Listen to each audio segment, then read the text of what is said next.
Hi, I'm Mr. Perline. I'm an ENL teacher, and I'm excited to read you a book about a very inspiring woman. Her name is Helen Keller. This book is called I'm Helen Keller, and it's by Brad Meltzer.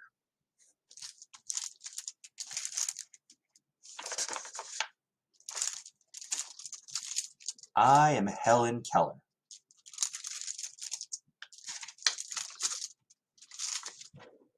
When I was little, I was just like you. I loved to play, I loved my dog, and I loved seeing all the bright and beautiful flowers.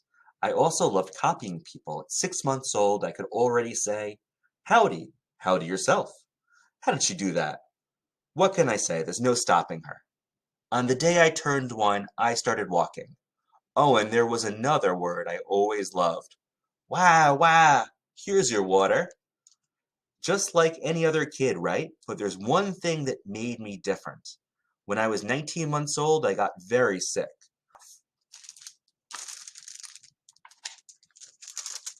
This is how I see the world.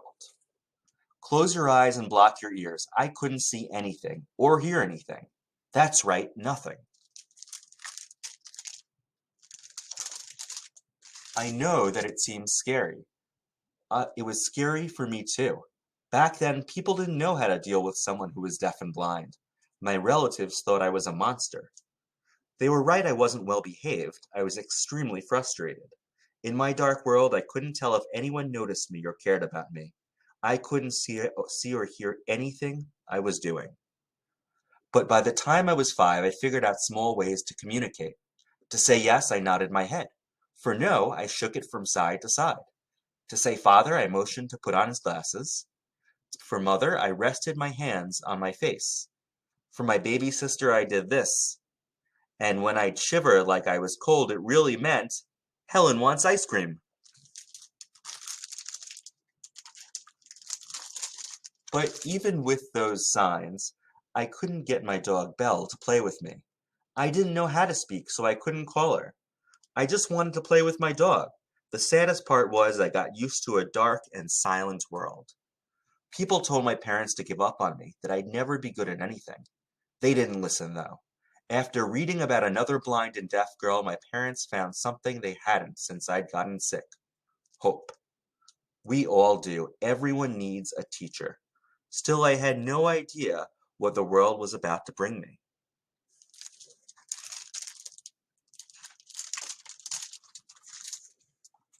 I never had a more important day. I was 6 years old. From the way my father was hurrying, I knew something was big was coming. I stood on the porch waiting, feeling the sun on my face.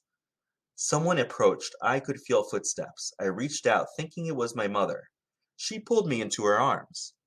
Her name was Anne Sullivan. She's the teacher who changed my life.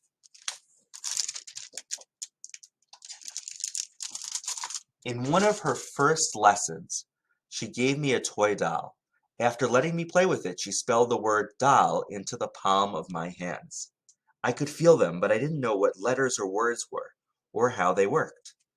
It didn't stop Miss Sullivan. One day we were arguing as she was trying to teach me the words mug and water. I got so upset I took my doll and I smashed it to the ground. I got angry a lot back then. It was so hard for me and I was frustrated.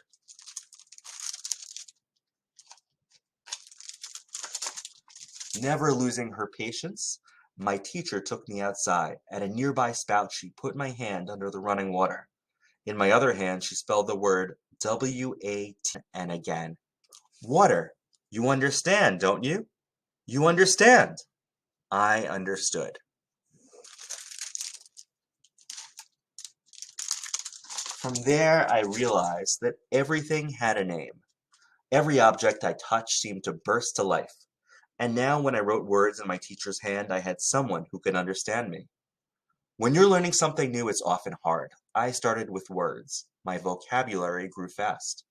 Eventually, I learned the meaning of the word love. I had given my teacher some flowers, so she spelled into my hand, I love Helen. What is love? Confused, I asked her. It is here, she spelled while tapping at my heart. I was still confused. It was hard to understand something that I couldn't touch.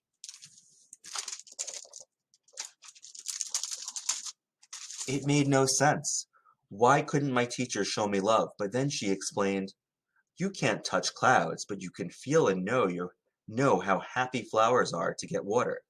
That is how love is. You can't touch love, but you can feel how happy it makes you.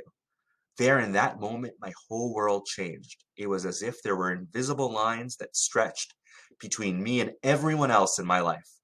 Close your eyes and you can feel it too, your connection to your family and your friends. Still, life was never easy. Without sight, I couldn't see people's faces. Without sound, I couldn't hear their voices.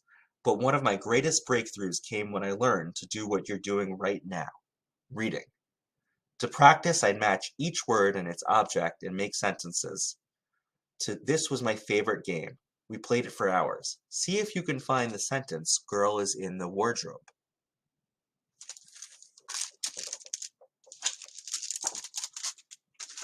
From there, I started reading real books, just like you. The only difference was my books were in Braille, which is a series of raised dots that you read with your fingers. Go ahead and try. Move your pointer finger over the dots below. At first, it just feels bumpy, right? Now you'll get used to it. These dots spell my name, Helen. Want to read your name in Braille? Here's the alphabet. Run your pointer finger over the letters and close your eyes. There you go. Now you're reading just like me. To make reading even more fun, my teacher took me outside. She knew I loved feeling the sun on my face and smelling the pine needles. I read my books so many times. I wore down the raised dots. There were Arabian Nights, Robinson Crusoe, and one of my favorites, Little Women. In those pages, I met brave boys and girls who could hear and see. One of Miss Sullivan's best lessons came when she showed me how plants grow. When I was 9 years old, I wanted to learn how to speak. Even Miss Sullivan was worried about teaching me. She thought I'd get frustrated, but nothing could stop me now. To help me, Miss Sullivan took me to a teacher named Sarah Fuller, who would put my hand to her face and let me feel her tongue and lips as she made each sound. In an hour, I learned the letters M, P, A, S, T, and I.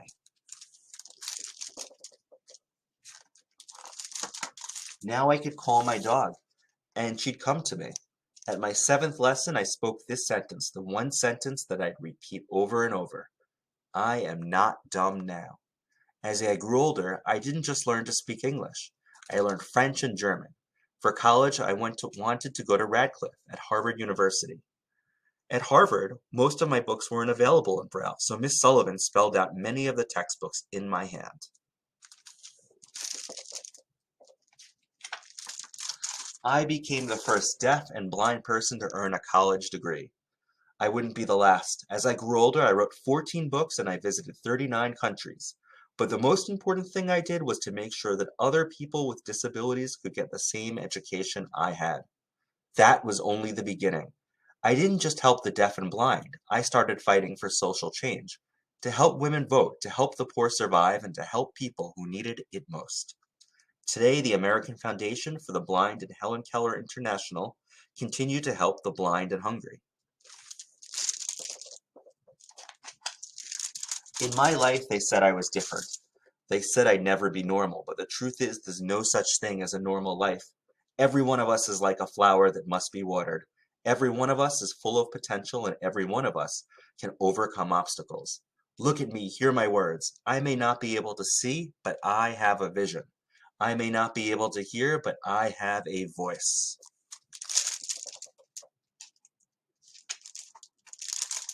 You will reach the top. Don't let anything hold you back. Our lives are what we make of them. There will always be obstacles, but there will always be ways around them. I am Helen Keller, and I won't let anything stop me.